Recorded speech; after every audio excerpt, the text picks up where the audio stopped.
Me llamo Hilario Montalvo, tengo 73 años, y durante 45 de ellos fabriqué sillas de montar en San Cristóbal de las Casas. Mis manos conocen el cuero mejor que cualquier libro, y mi taller fue visitado por vaqueiros, charros y coleccionistas de medio país. Creí que mi vida estaba resuelta, un oficio respetado, una mujer hermosa a mi lado, y la tranquilidad de quien trabajó duro toda su vida. Pero hubo un sobre que mi hijo me entregó en secreto, con una frase que todavía me quema por dentro, y que me salvó de morir envenenado por la persona que dormía junto a mí cada noche. Pero antes de continuar con la historia, por favor haz clic en el botón de me gusta, suscríbete al canal y comenta desde dónde estás viendo. Tu ayuda es muy importante. Todo empezó de forma tan simple que ni siquiera lo noté. Yo tenía 68 años cuando los eventos que voy a contar comenzaron a desarrollarse. Llevaba 12 años casado con Marisela Becerra, una mujer 15 años menor que yo, elegante, de risa fácil y conversación agradable. Nos conocimos en una feria artesanal en Tuxtla Gutiérrez, donde yo exponía mis trabajos y ella vendía rebozos de su familia. Me cautivó su forma de hablar, su seguridad, su manera de mirarme como si yo fuera alguien importante. Después de mi primer matrimonio, que terminó cuando mi esposa falleció de cáncer, pasé años solo. Marisela llegó como una segunda oportunidad, y yo me aferré a ella con la desesperación de un hombre que teme quedarse viejo sin compañía. El taller quedaba en la planta baja de nuestra casa, una construcción de 2 pisos con paredes gruesas y puertas de madera maciza. Yo pasaba mis días entre el olor a cuero curtido, tintes y cera de abeja. Cada silla que hacía llevaba mi firma grabada en la parte interna del fuste, y mis clientes sabían que un trabajo de Hilario Montalvo era para toda la vida. Tenía un aprendiz, Jorge Rentería, un muchacho callado de 32 años que llevaba 6 conmigo y aprendía rápido. Él llegaba temprano, preparaba las herramientas y no hacía preguntas innecesarias. Era el tipo de ayudante que cualquier artesano desearía. Esa mañana en particular, yo estaba terminando una montura para un cliente de Puebla, un ganadero que me pagaba bien y siempre volvía. Jorge lijaba una pieza en la mesa del fondo cuando escuché los tacones de Marisela bajando la escalera. Ella entró al taller con una carpeta en las manos y esa sonrisa que solía desarmarme. Hilario, tenemos que hablar de algo importante. Dejé la herramienta sobre la mesa y me limpié las manos en el delantal. ¿Qué pasó? Ella abrió la carpeta y sacó varios documentos impresos. Los extendió frente a mí con cuidado, como quien presenta algo valioso. Es un seguro de vida. Llevo semanas investigando y encontré uno perfecto para nosotros. Miré los papeles sin entender bien de qué se trataba. Nunca me había interesado ese tipo de cosas. Tenía un seguro básico del IMSS por mi tiempo trabajando en una fábrica textil antes de abrir el taller, pero nada más. ¿Para qué necesitamos eso? Marisela se sentó en el banco junto a mí y puso su mano sobre la mía. Para protegernos, amor. Tú ya tienes 68 años. Si algo te pasa, yo me quedaría sin nada. Esta casa está a tu nombre. El taller está a tu nombre. Yo no tengo cómo defenderme. Había lógica en lo que decía, o al menos así me pareció en ese momento. Jorge seguía trabajando en silencio, pero sentí su mirada de reojo. ¿Cuánto cuesta? Es una cantidad razonable. 2 millones de pesos de cobertura. Las mensualidades son de 3.800 pesos. Me quedé pensando. 3.800 no era poco, pero tampoco me dejaría en la ruina. Mis trabajos me daban para vivir bien, y tenía algunos ahorros guardados. Déjame revisarlo con calma. Ella apretó mi mano con más fuerza. No hay mucho tiempo, Hilario. La promoción termina esta semana. Si no lo firmamos ahora, perdemos el descuento. Algo en su tono me incomodó, pero no supe identificar qué. Asentí sin comprometerme y ella se fue con una sonrisa satisfecha. Jorge esperó hasta que sus pasos se perdieron escaleras arriba para hablar. Don Hilario, ¿no le parece raro que ella insista tanto? Es mi esposa, Jorge. Está pensando en el futuro. Él no dijo nada más, pero su expresión me quedó grabada. Firmé el seguro 3 días después. Marisela preparó una cena especial esa noche, con mole negro y mezcal de pechuga. Brindamos por nuestro futuro protegido, como ella dijo. Yo me sentí bien, responsable, como un hombre que cuida a los suyos. Qué idiota fui. Las cosas cambiaron de forma tan gradual que no las vi venir. Marisela empezó a salir más seguido. Decía que tenía reuniones con sus amigas, compromisos familiares, cursos de repostería. Yo confiaba en ella y no hacía preguntas. Pero empezó a llegar tarde, a veces pasada la medianoche, con excusas cada vez más vagas. Una noche la confronté. Marisela, ¿dónde estuviste? Ella se quitó los zapatos con tranquilidad. Con mi prima Rocío. Ya te lo dije esta mañana. Son las 2 de la mañana. Nos fuimos a cenar y se alargó la plática. ¿Desde cuándo me interrogas? Su tono me descolocó. No era defensivo, sino molesto. Como si yo estuviera cometiendo una falta al preguntarle. Me disculpé y me fui a dormir sintiéndome culpable. También noté cambios en su forma de gastar. Marisela siempre fue cuidadosa con el dinero, pero de pronto empezó a llegar con bolsas de tiendas caras, ropa nueva, zapatos que costaban lo que yo ganaba en una semana. Cuando le pregunté, me dijo que estaba usando sus ahorros personales, dinero que había heredado de una tía. Yo no tenía forma de comprobarlo y no quise parecer controlador. Mi hijo Gael apareció un sábado por la mañana. Gael es producto de mi primer matrimonio.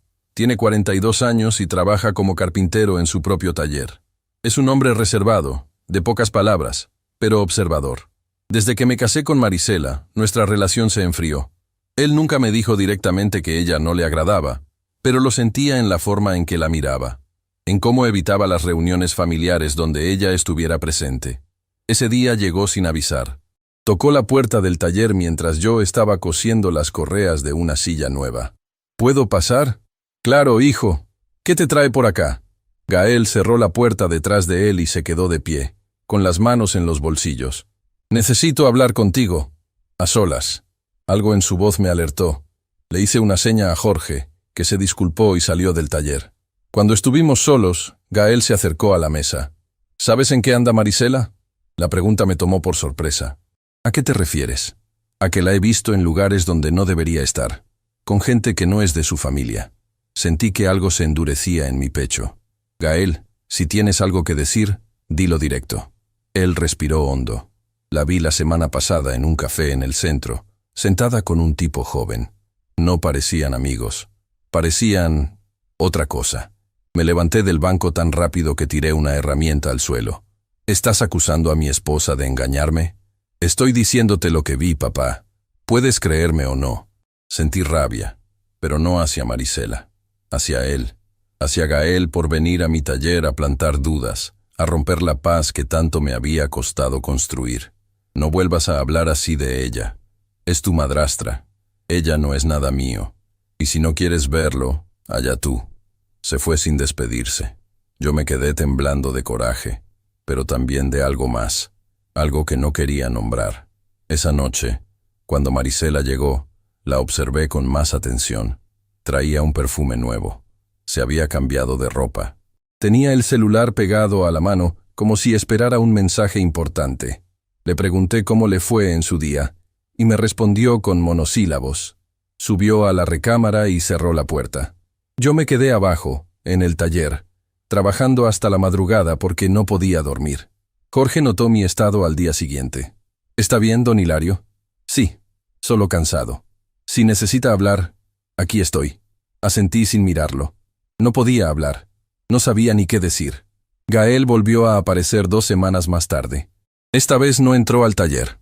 Me esperó afuera, en la calle, y cuando salí a comprar material me interceptó. Papá, necesitas escucharme. Gael, ya tuvimos esta conversación. No, no la tuvimos. Tú te enojaste y yo me fui. Pero esto es serio. Sacó su celular y me mostró una foto. Era Marisela, sentada en una terraza, riéndose con un hombre más joven que yo, musculoso, con playera ajustada y lentes oscuros. Estaban muy cerca, demasiado cerca. ¿Quién es ese? No lo sé, pero los he visto juntos 3 veces ya. Y no es lo único. Guardó el celular y sacó un papel doblado de su chamarra.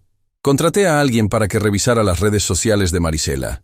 Tiene un perfil privado que tú no conoces. Publica fotos con ese tipo. Lo etiqueta como su entrenador personal. Sentí que el suelo se movía bajo mis pies. ¿Me estás espiando a mí o a ella? Te estoy cuidando, papá. Porque alguien tiene que hacerlo. Le arrebaté el papel de las manos.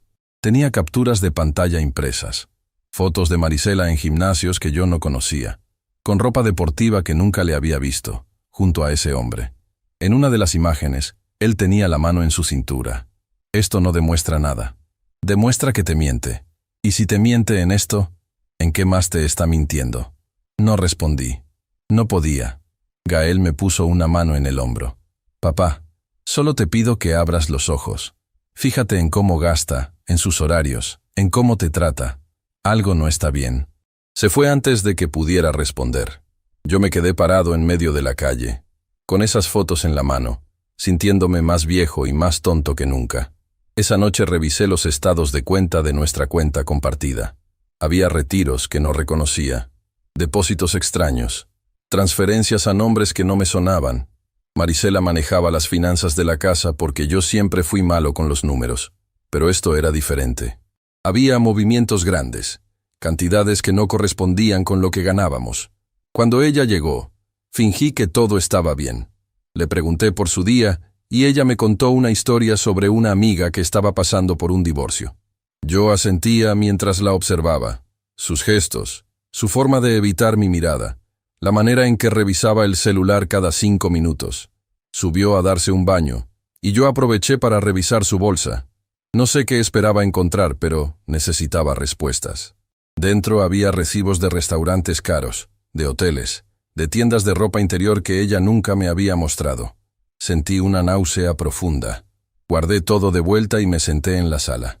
Cuando Marisela bajó, ya cambiada y lista para dormir, se sentó junto a mí. ¿Estás bien? Sí, solo pensando en el trabajo. Ella me besó la mejilla. No te desveles mucho. Se fue a la cama y yo me quedé ahí, en la oscuridad, tratando de entender en qué momento mi vida se había convertido en algo irreconocible. Gael tenía razón. Algo no estaba bien. Y lo peor era que yo ya lo sabía, pero no quería verlo. Porque verlo significaba aceptar que la mujer que amaba, la mujer por la que había firmado un seguro millonario, la mujer con la que compartía mi casa y mi vida, me estaba traicionando de la peor forma posible. Y apenas estaba empezando a descubrir hasta dónde llegaba esa traición. Los días siguientes fueron una pesadilla silenciosa. Yo seguía trabajando en el taller, atendiendo clientes, puliendo cuero, pero mi mente estaba en otra parte. Cada vez que Marisela salía de casa, yo me preguntaba a dónde iba realmente. Cada vez que la veía sonreír al celular, sentía un nudo en el estómago. No le dije nada. No podía. Porque una parte de mí todavía quería creer que Gael estaba equivocado, que todo tenía una explicación razonable. Pero entonces, él apareció. Era un martes por la tarde. Yo estaba en el taller verificando un pedido de hebillas que acababan de llegar cuando escuché voces arriba. Una era de Marisela, la otra no la reconocí. Era grave, masculina, con ese tono de confianza que tienen los hombres jóvenes que creen que el mundo les pertenece. Subí las escaleras despacio, tratando de escuchar. La puerta de la sala estaba entreabierta. Me asomé sin hacer ruido. Ahí estaba él, el tipo de las fotos que Gael me había mostrado. Alto, fornido, con una playera negra ajustada que marcaba cada músculo. Tenía el cabello engomado hacia atrás y una sonrisa que me dio ganas de partírsela de un puñetazo. Estaba sentado en mi sillón, en mi sala, bebiendo agua de mi refrigerador como si fuera su casa. Marisela estaba junto a él, de pie, riéndose de algo que acababa de decir. Cuando me vio, su expresión cambió. No fue culpa, fue molestia. Hilario no sabía que habías subido. El tipo se levantó con una tranquilidad insultante y extendió la mano hacia mí. Don Hilario, ¿verdad? Soy Lázaro Medina. Mucho gusto. No le estreché la mano. Me quedé parado en el marco de la puerta, mirándolo fijamente. ¿Qué hace usted en mi casa? Lázaro bajó la mano sin perder la sonrisa. Marisela me contrató como entrenador personal. Veníamos de su sesión en el gimnasio y ella me invitó a pasar por un agua. Hace mucho calor allá afuera. Miré a Marisela. Ella sostuvo mi mirada sin pestañear. Te lo había comentado, amor. Contraté a Lázaro para ponerme en forma. Llevo 3 semanas entrenando con él. Nunca me lo había dicho. Y yo lo sabría. Pero no iba a discutir frente a ese tipo. Entiendo. Pues ya puede retirarse. La sonrisa de Lázaro se amplió, como si mi incomodidad le divirtiera. Por supuesto, don. No quiero causar molestias. Marisela, nos vemos mañana para la rutina de piernas. Ella asintió y lo acompañó hasta la puerta. Yo me quedé en la sala, con las manos cerradas en puños, sintiendo cómo la sangre me palpitaba en las sienes. Cuando Marisela regresó, venía con esa expresión que ya empezaba a conocer, la de quien está a punto de hacerme sentir culpable.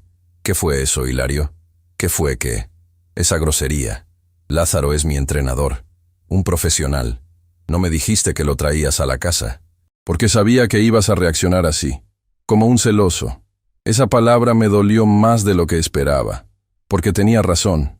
Yo estaba celoso, pero no era solo celos, era intuición. No quiero que ese tipo vuelva a entrar aquí. Marisela se cruzó de brazos. Esta es mi casa también, y yo decido a quién invito. Se fue a la recámara y cerró de un portazo. Yo bajé al taller y me quedé ahí hasta la noche, trabajando en una pieza que no necesitaba trabajar, solo para no subir y enfrentarla. Jorge llegó temprano al día siguiente. Me encontró dormido sobre la mesa de trabajo, con la cabeza apoyada en un brazo y una herramienta todavía en la mano. Me despertó con suavidad. «Don Hilario, ¿se quedó aquí toda la noche?» Me incorporé con dificultad. Tenía el cuerpo adolorido y la boca seca. «Sí, me quedé dormido trabajando». Jorge no dijo nada, pero su mirada lo decía todo.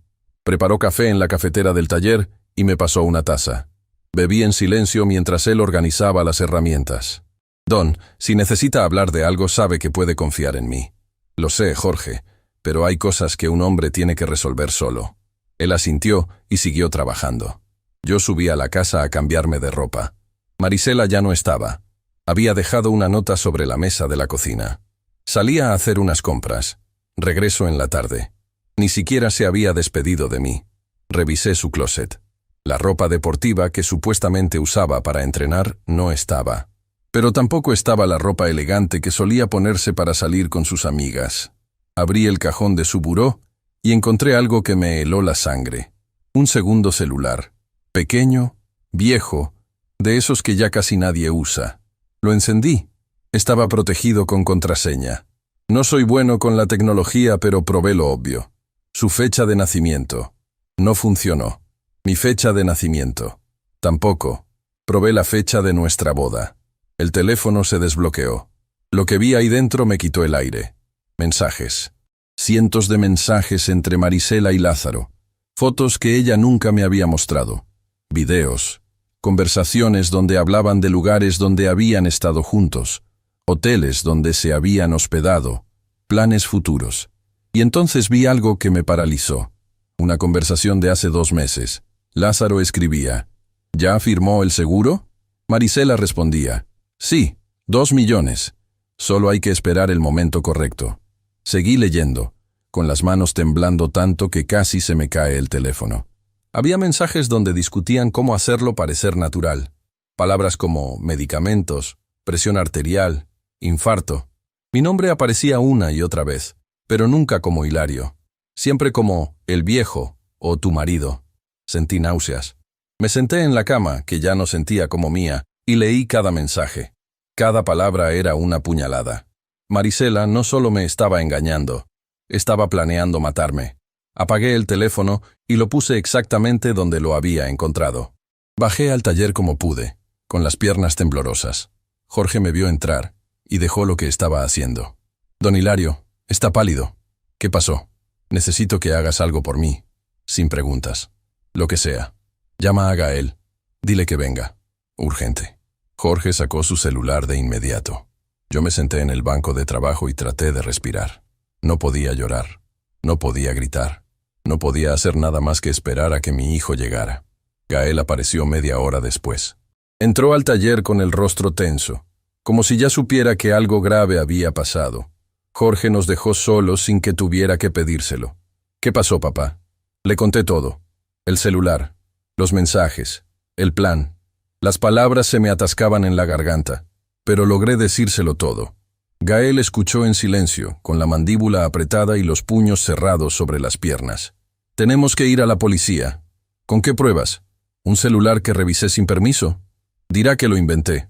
Que estoy celoso y paranoico». Gael se pasó las manos por la cara. «Entonces conseguimos pruebas. Pero primero tienes que salir de esta casa. Esta es mi casa, Gael. La compré con mi trabajo. Y ella quiere que te mueras en ella. ¿Entiendes eso, papá? No es una infidelidad. Es un plan de asesinato. Esas palabras me golpearon como un martillo. Mi hijo tenía razón. Yo no estaba a salvo en mi propia casa. ¿Qué me sugieres? Dame unos días para investigar. Contrataré a alguien que sepa de esto. Alguien que pueda conseguir pruebas reales. Mientras tanto, finge que no sabes nada. Come solo lo que tú prepares. No tomes nada que ella te dé. Y por Dios, no te quedes solo con ella en la casa. Asentí, sintiéndome más viejo y más inútil que nunca. Mi hijo se había convertido en mi protector. El mundo se había volteado de cabeza. Los siguientes días fueron los más difíciles de mi vida. Tenía que actuar normal frente a Marisela, sonreírle, responderle, dormir junto a ella, sabiendo lo que sabía. Cada comida que preparaba era un interrogatorio mental. ¿Lo hizo ella? ¿Le puso algo? Empecé a cocinar mis propios alimentos en el taller, diciéndole que tenía mucho trabajo y no podía subir a comer. Ella parecía molesta, pero no insistía demasiado. Lázaro volvió a aparecer. Esta vez yo estaba arriba cuando llegó.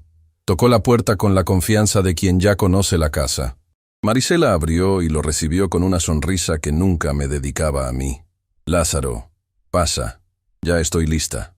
Él traía una maleta deportiva y una botella de agua con su logo personal impreso. Se veía más relajado que la primera vez, como si mi presencia ya no le importara.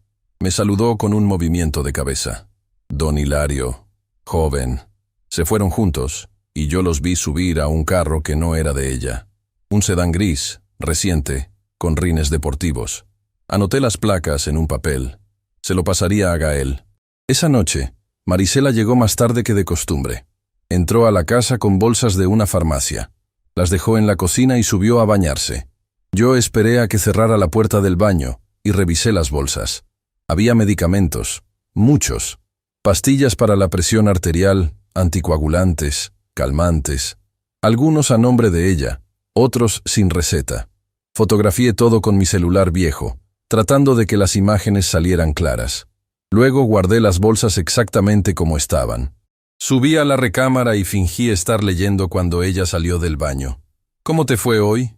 Bien. Cansado. El entrenamiento estuvo pesado. Se metió a la cama y me dio la espalda. Yo apagué la luz y me quedé mirando el techo, escuchando su respiración, preguntándome cuándo iba a intentarlo, cuándo iba a poner en marcha ese plan que había leído en los mensajes. Gael volvió al taller 3 días después. Traía a un hombre con él. 50 y tantos años, complexión fuerte, mirada seria.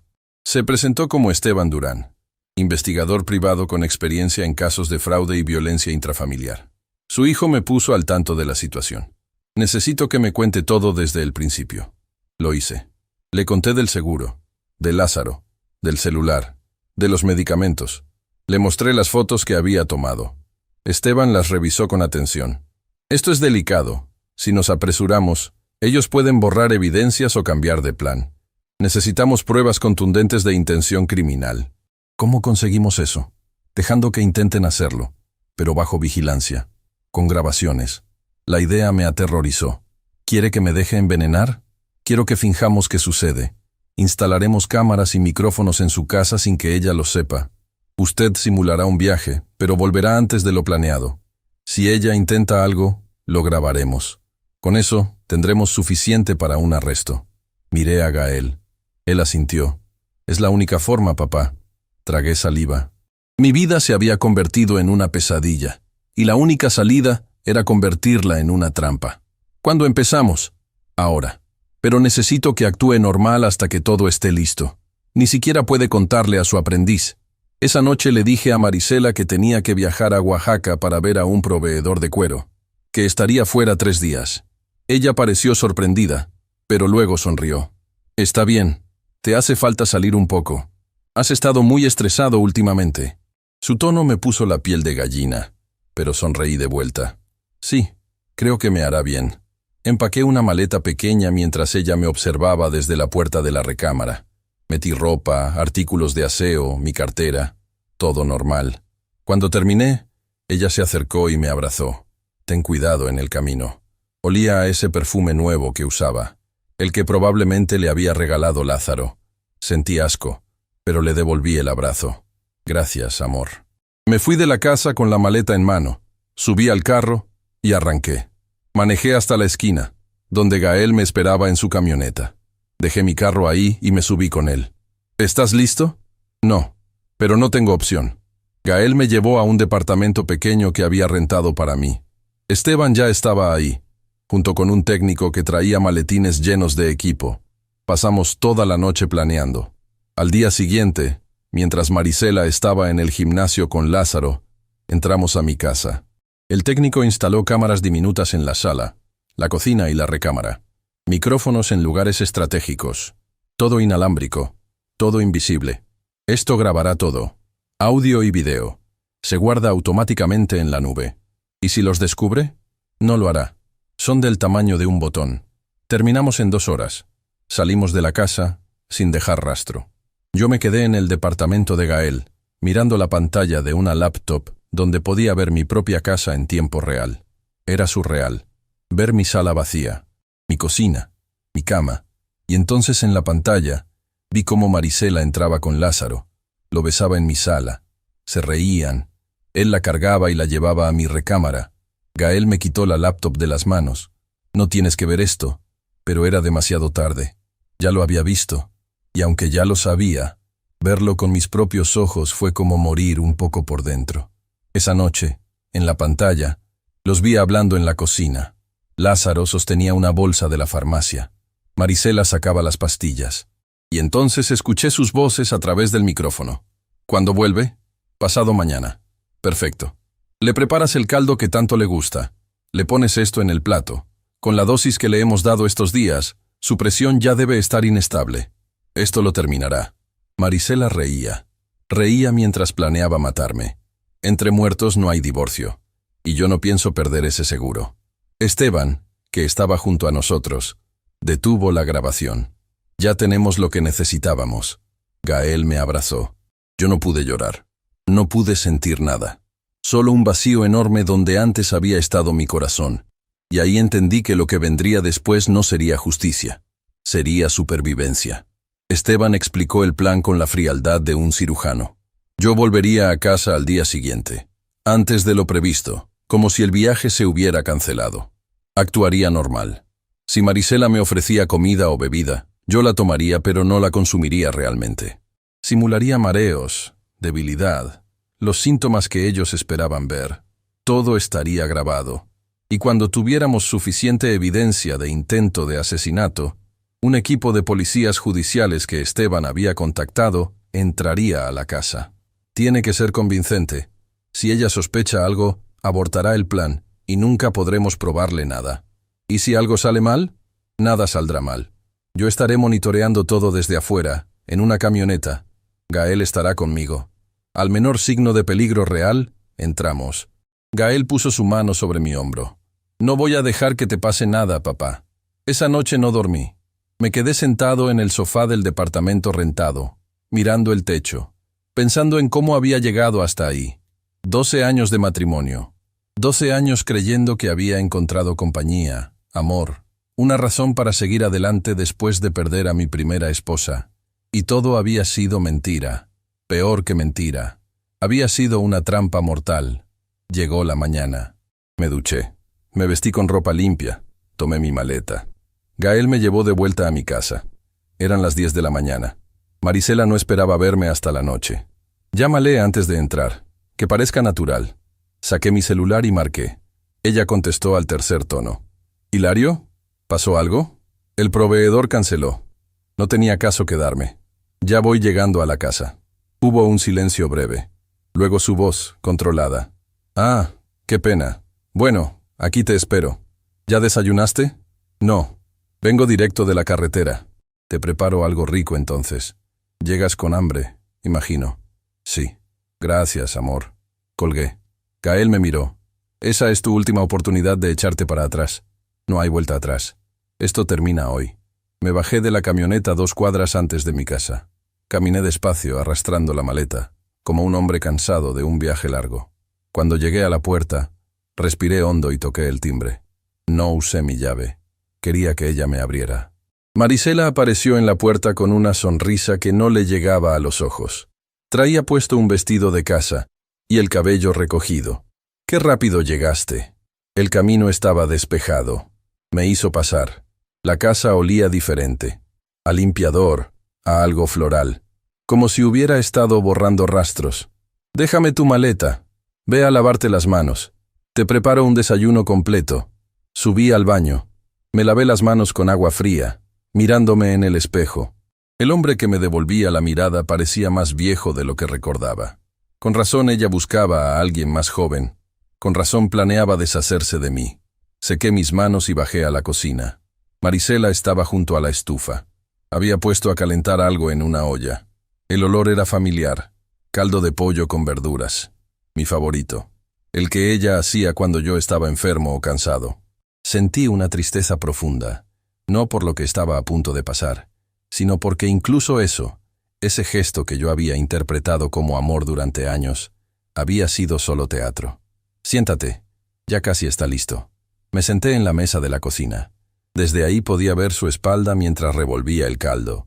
Vi cómo sacaba algo de su delantal, un pequeño frasco. Lo destapó con cuidado y vertió su contenido en el plato hondo que estaba junto a la estufa. Luego sirvió el caldo encima, revolvió con la cuchara y me lo trajo con una sonrisa. Con tortillas calientes, como te gusta. El plato humeaba frente a mí. Olía delicioso. Si no supiera lo que sabía, habría comido con gusto. Marisela se sentó frente a mí, con una taza de café en las manos, observándome. ¿No vas a comer tú? Ya desayuné temprano. Este es solo para ti. Por supuesto. Ella no iba a comer del mismo caldo. Tomé la cuchara. La metí en el plato. Llevé una cucharada a mi boca. Soplé como si estuviera muy caliente. Luego fingí que la tragaba, pero la devolví discretamente al plato mientras tomaba una tortilla y fingía masticar. Repetí el proceso varias veces, haciendo ruidos de satisfacción. Está muy bueno. Te quedó perfecto. Me alegra que te guste. Seguí fingiendo durante 10 minutos. Comí tortilla, pero ninguna cucharada real del caldo. Cuando el plato estaba a la mitad, dejé la cuchara y me froté el estómago. Uf, quedé muy lleno, pero apenas comiste la mitad. Es que traigo el estómago revuelto del camino. Tantas curvas.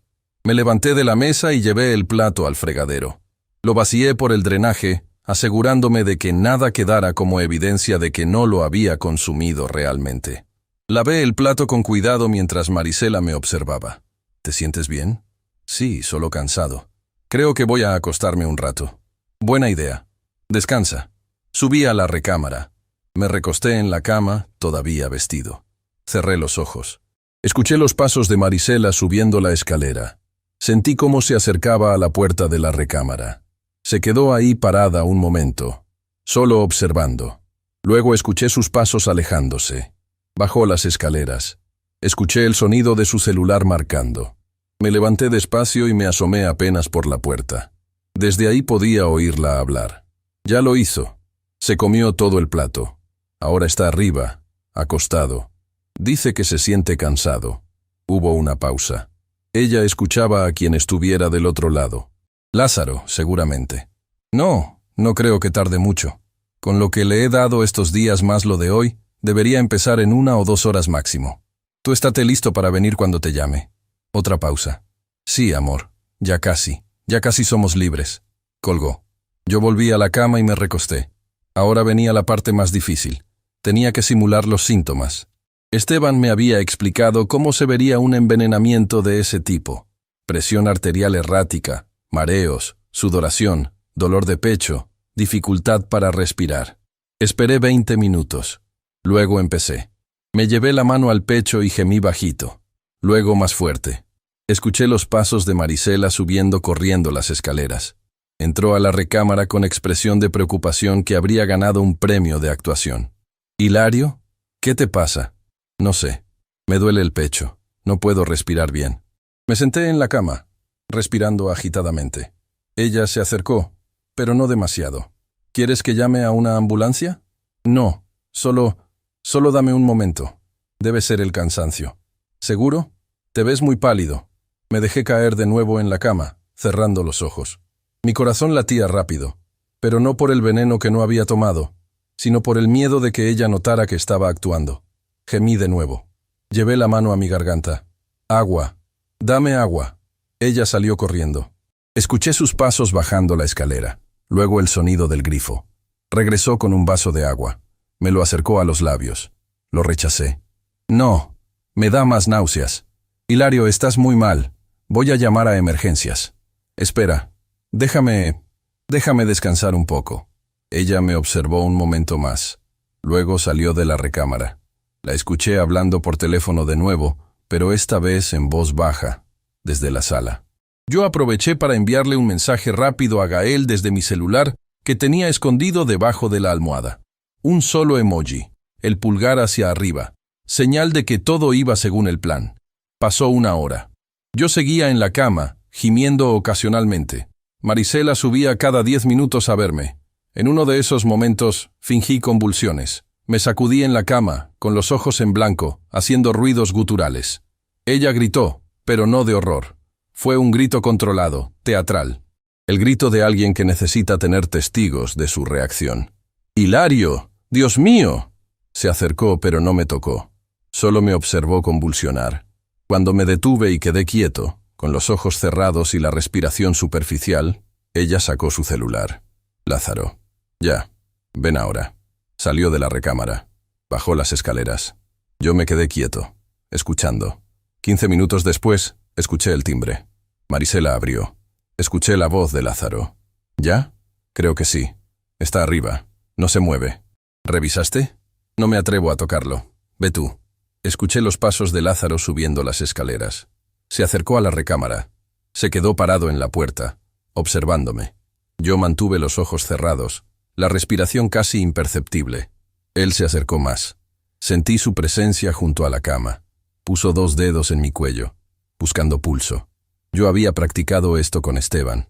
Respiré tan despacio que mi pulso era casi indetectable. Creo que ya se fue. Escuché a Marisela subir corriendo. Entró a la recámara. Y entonces lo escuché. Lo escuché con mis propios oídos, no a través de una grabación. Su voz, llena de alivio y emoción. ¿En serio? ¿Ya está muerto? Eso parece. Deberíamos esperar un poco más para estar seguros. No lo puedo creer. Funcionó.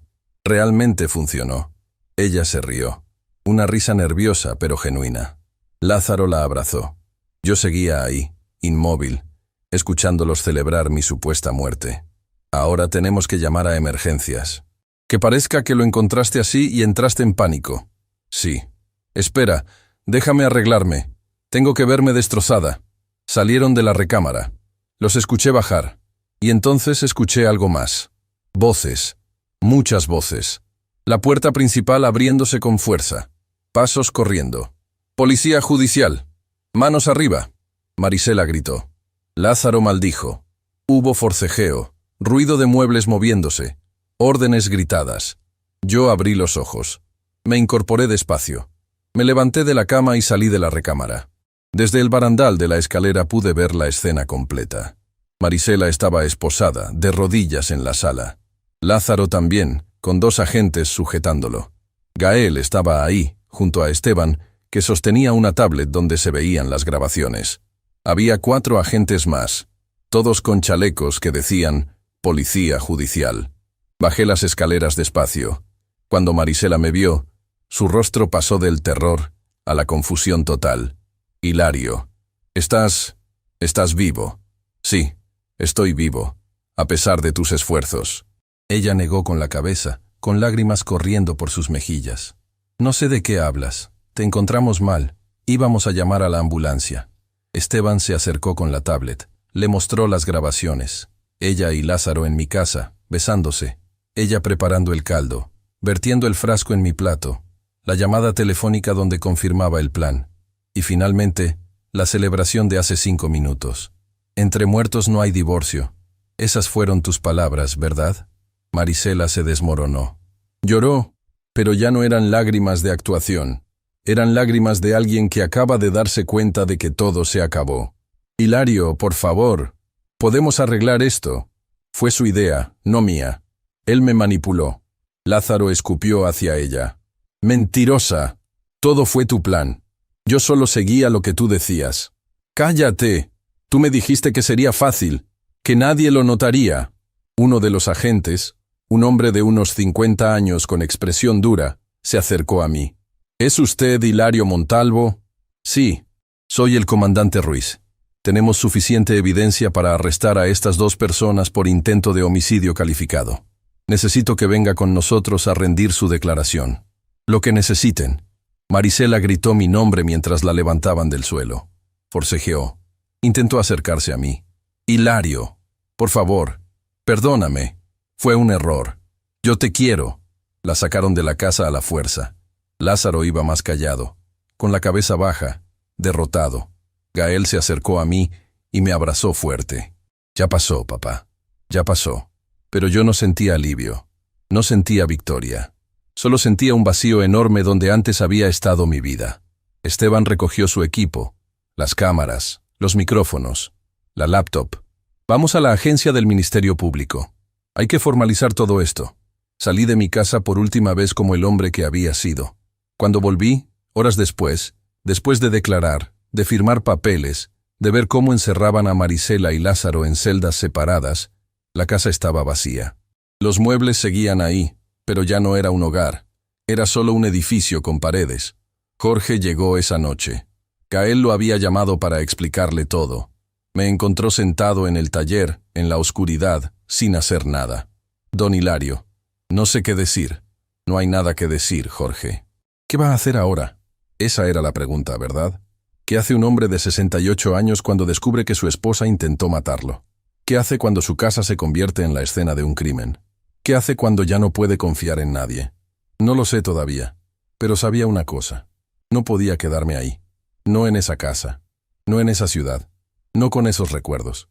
Gael se quedó conmigo esa noche. Durmió en el sofá del taller mientras yo me quedaba despierto, mirando las herramientas que había usado durante décadas, preguntándome si alguna vez volvería a tener ganas de trabajar el cuero. Al día siguiente, el comandante Ruiz me llamó. Señor Montalvo, necesito informarle que tanto Marisela Becerra como Lázaro Medina han sido formalmente acusados. El Ministerio Público presentará cargos por intento de homicidio calificado con alevosía y ventaja. Están detenidos sin derecho a fianza. El proceso puede tardar, pero con la evidencia que tenemos, es muy probable que reciban sentencias largas. ¿Cuánto tiempo? Entre 15 y 30 años cada uno, dependiendo de cómo se desarrolle el juicio. 30 años. Marisela tendría más de 80 cuando saliera, si es que vivía tanto. Lázaro tendría más de 50. Sus vidas, destruidas. Igual que ellos habían intentado destruir la mía. Pero yo no sentí satisfacción, solo cansancio. Un cansancio profundo que iba más allá del cuerpo. Gael me ayudó a empacar. Metimos mi ropa en maletas, algunos objetos personales, las herramientas más importantes. El resto lo dejaríamos ahí. ¿A dónde vas a ir, papá? A la Ciudad de México. Contigo, si me dejas quedarme un tiempo. El tiempo que necesites. Cerré el taller. Puse un letrero en la puerta. Cerrado temporalmente. Jorge se quedaría cuidando el lugar, vendiendo el inventario restante. Le di las llaves y un abrazo. Gracias por todo, muchacho. Gracias a usted, don Hilario, por enseñarme tanto. Subí a la camioneta de Gael con mis maletas. Antes de arrancar, miré mi casa una última vez. Las ventanas donde había visto crecer mi negocio. La puerta por donde Marisela entraba y salía con sus mentiras. El taller donde casi muero sin saberlo. Y entonces, arrancamos. Y San Cristóbal de las Casas se fue quedando atrás. No sabía qué me esperaba adelante, pero al menos estaría vivo para descubrirlo. Los primeros meses en la Ciudad de México fueron los más oscuros de mi vida. Gael me instaló en el cuarto de visitas de su departamento en la colonia Álamos. Era un espacio pequeño pero limpio, con una ventana que daba a un patio interior. Yo pasaba los días ahí, sentado en la cama, mirando la pared, sin ganas de comer, sin ganas de hablar, sin ganas de vivir. Gael intentaba sacarme de ese estado. Me invitaba a desayunar con él antes de irse a su taller de carpintería. Me dejaba comida preparada.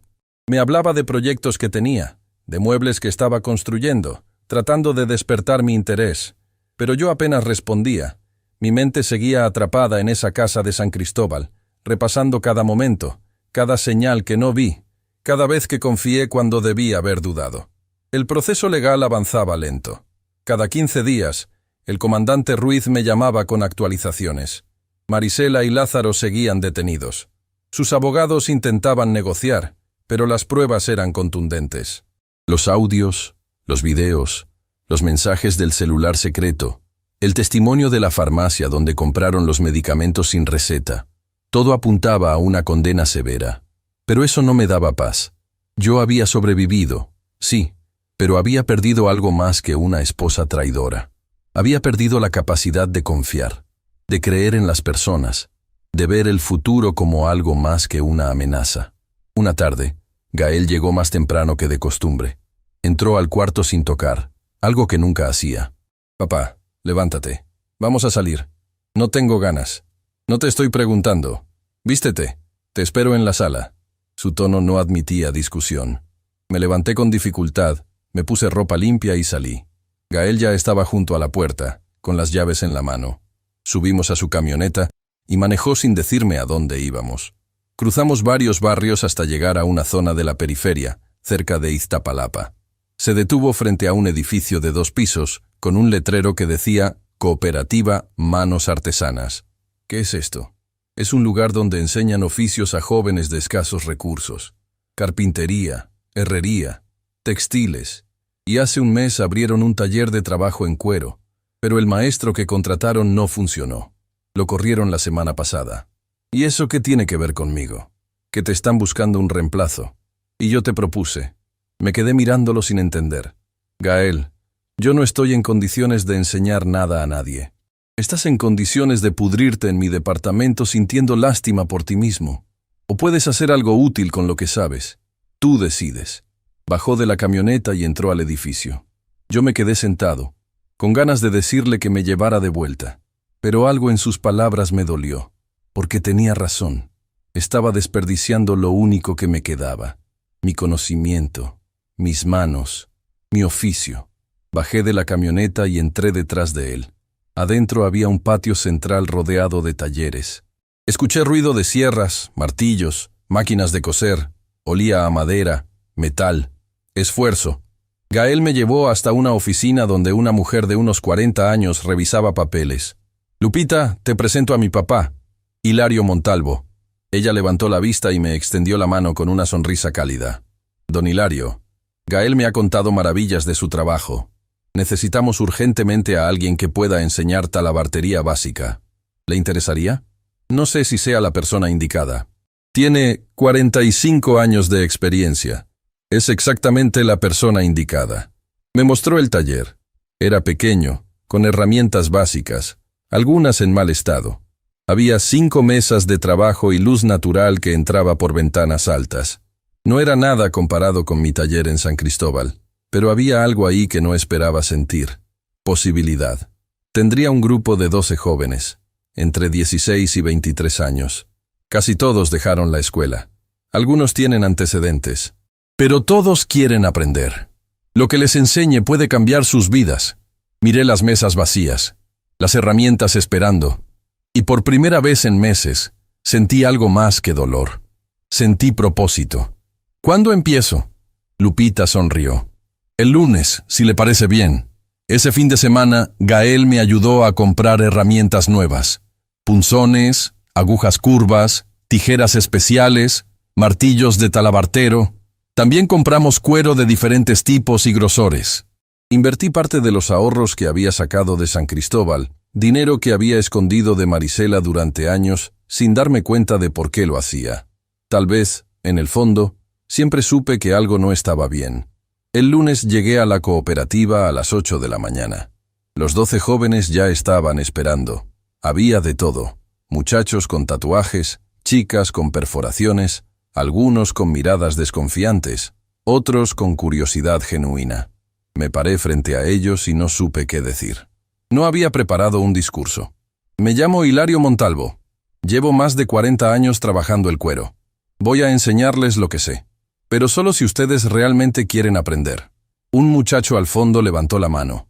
Es cierto que hizo sillas para charros famosos. Es cierto. ¿Nos va a enseñar a hacer eso? Eventualmente. Primero tienen que aprender lo básico: a cortar sin desperdiciar material, a coser sin que se note la costura, a entender el cuero como si fuera piel viva. Empezamos ese mismo día. Les enseñé a distinguir tipos de cuero, a preparar las herramientas, a hacer los primeros cortes. Algunos se frustraban rápido.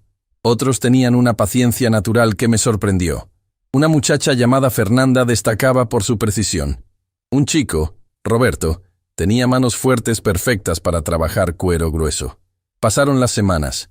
Yo llegaba temprano y me iba tarde. Los jóvenes empezaron a llamarme Don Hilario. Luego, cuando vieron la calidad de mi trabajo en las piezas de demostración que hacía, empezaron a decirme Don Hilario del Cuero. El apodo se quedó. Incluso Lupita empezó a usarlo. El trabajo me salvó. Me obligaba a levantarme cada mañana. Me daba una razón para pensar en algo más que en Marisela y su traición. Y algo inesperado pasó. Empecé a recuperar la alegría de enseñar. Algo que había perdido con los años cuando mi taller se volvió solo un negocio. Gael notó el cambio. Una noche, mientras cenábamos en su departamento, me lo dijo. «Te ves mejor, papá». «Me siento mejor. Todavía duele, pero ya no todo el tiempo. Me alegra. Y tengo algo que decirte». Dejó los cubiertos y me miró con una expresión que no supe interpretar. «Voy a ser papá». Sentí como si alguien hubiera abierto una ventana en un cuarto oscuro. Luz, aire fresco, esperanza. ¿En serio? Sí. Daniela está embarazada. 4 meses. Es una niña. Me levanté de la mesa y lo abracé. Lloré.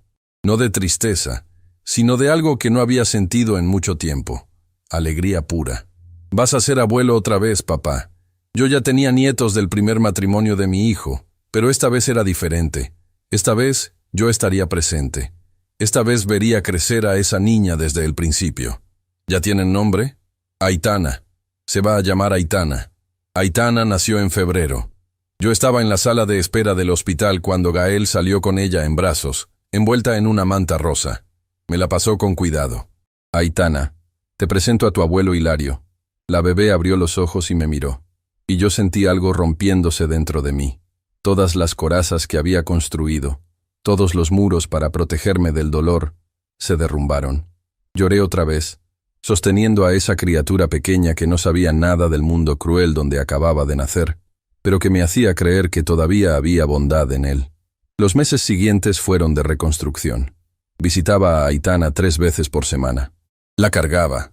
Le cantaba canciones viejas que mi mamá me había cantado a mí. Le contaba historias.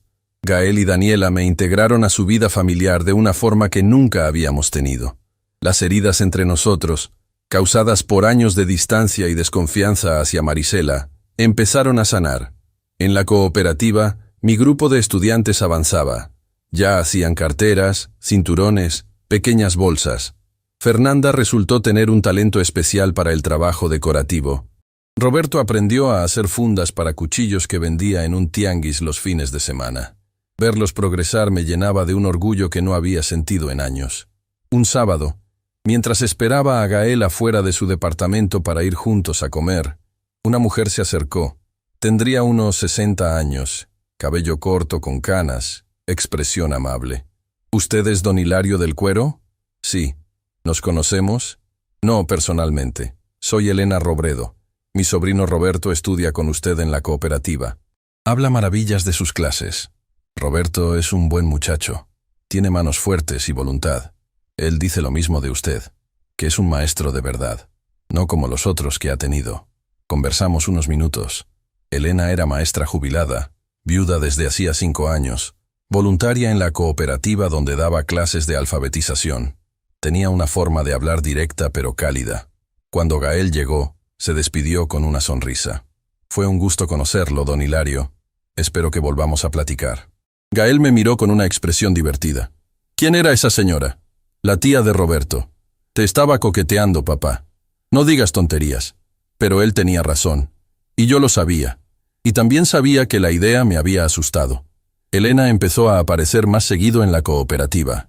Siempre con alguna excusa. Traerle comida a Roberto, entregar papeles a Lupita, recoger material para sus clases.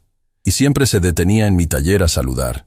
Conversábamos de cosas simples: el trabajo, los estudiantes, la ciudad. Nada profundo, nada comprometedor, pero había una calidez en su presencia que no podía negar. Un día me invitó a tomar un café. Yo acepté sin pensarlo demasiado. Fuimos a una cafetería cerca de la cooperativa. Hablamos durante 2 horas. Me contó de su esposo, muerto de un infarto 5 años atrás, de sus hijos, ya grandes y con sus propias familias, de su soledad, pero también de su paz. ¿Y usted, don Hilario? ¿Tiene familia aquí? Le conté de Gael, de Aitana. Pero cuando llegó el momento de hablar de mi matrimonio, me trabé. Elena esperó con paciencia. Mi esposa intentó matarme. Lo dije así, sin preámbulo. Ella no se inmutó. Lo sé. Roberto me contó. Bueno, la versión que él escuchó de otros estudiantes. No sé qué tanto sea cierto. Todo es cierto. Por eso estoy aquí. Porque no pude quedarme en mi ciudad después de eso. Elena puso su mano sobre la mía. Fue un gesto simple, pero significó todo. A veces las personas más cercanas son las que más daño nos hacen. Pero eso no significa que todos sean así. Esa conversación fue el inicio de algo que no esperaba. Amistad, primero. Luego, poco a poco, algo más. Elena no tenía prisa. Yo tampoco. Nos veíamos para café, para caminar en el parque, para ir al cine. Gael los conoció y le cayó bien. Aitana, que ya caminaba y balbuceaba palabras, la llamaba tía L. Pasó 1 año. Luego 2. Marisela y Lázaro fueron sentenciados finalmente. Ella recibió 25 años. Él, 22. El comandante Ruiz me llamó para darme la noticia. Ya se acabó, don Hilario. Puede cerrar ese capítulo. Pero yo ya lo había cerrado. No el día de la sentencia, sino meses atrás, cuando entendí que seguir odiando a Marisela solo me hacía daño a mí mismo. Decidí no volver a pensar en ella, no visitar su juicio, no buscar venganza, solo dejarla ir. Vendí la casa de San Cristóbal. Jorge compró el taller y el equipo que quedaba. Me mandó el dinero por transferencia. Con eso compré un departamento pequeño en la Ciudad de México, cerca de la cooperativa. Ya no vivía con Gael, pero nos veíamos casi todos los días. Elena se mudó conmigo 1 año después. No nos casamos. Ninguno de los dos quería papeles. Solo queríamos compañía. Desayunar juntos. Platicar antes de dormir. Ver películas viejas los domingos. Cosas simples que resultaron ser las más importantes. En la cooperativa, empecé a entrenar a Fernanda para que fuera mi asistente. Ella tenía el talento y la paciencia. Cuando yo ya no pudiera enseñar, ella seguiría. El ciclo continuaría. Hoy tengo 73 años. Sigo enseñando 3 veces por semana. Aitana tiene 4 años y me visita cada fin de semana. Me llama abuelo Hilario y le encanta ver cómo trabajo el cuero. Elena está aquí, leyendo en el sofá mientras yo termino de contar esta historia. A veces pienso en aquel sobre. El sobre que Gael me dio en secreto. El sobre que contenía la verdad más dolorosa que un hombre puede conocer. Que la persona que amas está planeando tu muerte. Ese sobre destruyó mi vida en San Cristóbal. Destruyó mi matrimonio. Destruyó mi confianza. Pero también me salvó. Me dio tiempo. Me dio una segunda oportunidad. Me permitió llegar hasta aquí. A esta vida que nunca imaginé, pero que resulta ser más auténtica que cualquier cosa que tuve antes. Marisela está en una cárcel en Chiapas. Lázaro, en otra en Puebla. Sus vidas terminaron el día que los arrestaron.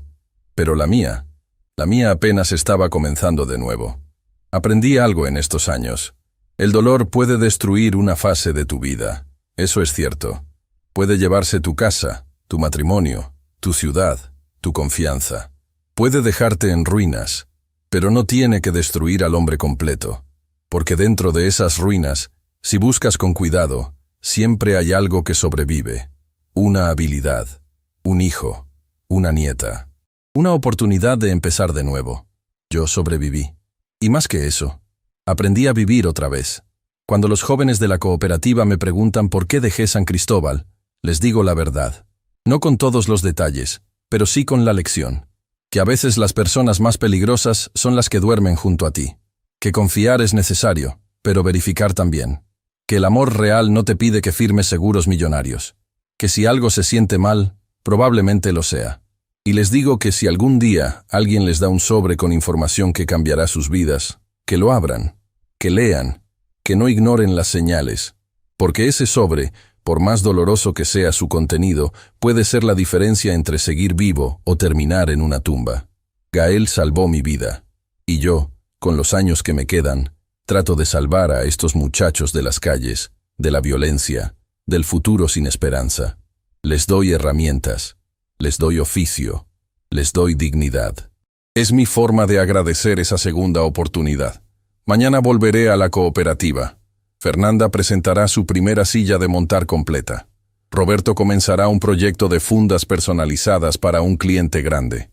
Y yo estaré ahí, con mis manos de 73 años todavía firmes, enseñando lo único que nadie pudo quitarme, mi conocimiento. Elena dejó su libro y se acercó. Me besó la frente. ¿Ya terminaste de contar tu historia? Sí, ya terminé. ¿Te sientes mejor? Mucho mejor. Ella sonrió. Y yo también. Porque esta, aquí, ahora, es mi verdadera vida. La que empezó el día que abrí ese sobre y decidí luchar. La que continúa cada mañana cuando me levanto y elijo seguir adelante. Hilario Montalvo, 73 años, maestro talabartero, abuelo, sobreviviente, y al final, más vivo que nunca. Si esta historia te hizo reflexionar sobre la importancia de confiar en tu intuición y valorar a quienes realmente te cuidan, déjame un like y compártela con alguien que necesite escucharla. Suscríbete al canal para más historias reales que te harán pensar. Y cuéntame en los comentarios, ¿alguna vez has tenido que tomar una decisión difícil que te salvó la vida?